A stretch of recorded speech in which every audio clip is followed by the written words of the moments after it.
In an operating system, a process is a program under execution.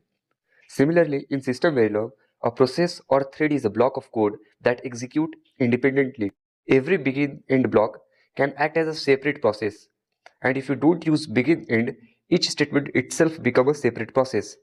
To control parallel execution, system Verilog provide fork join mechanism.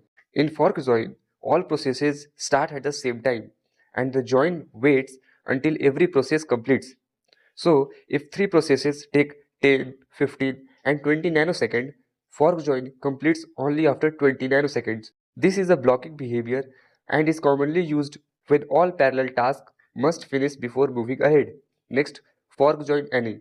Here again, all processes start simultaneously, but join any unblocks as soon as any one process finishes. The fastest process decides the unblock time. The remaining processes continue running in the background.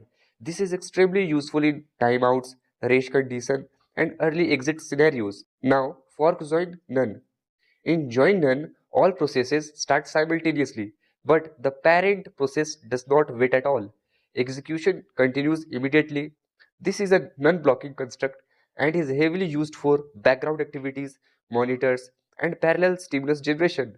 So remember, fork join and join any are blocking. Fork join none is a non-blocking. Now comes a very powerful control, disable fork. The disable fork statement kills all active forked processes immediately. This is usually used with fork join any. Once one process completes, you can disable the remaining processes to save simulation time. This pattern is widely used in watchdog timers and error handling. Next, wait fork. The wait fork statement forces the simulator to wait until all forked processes finish, even if join any or join none was used earlier.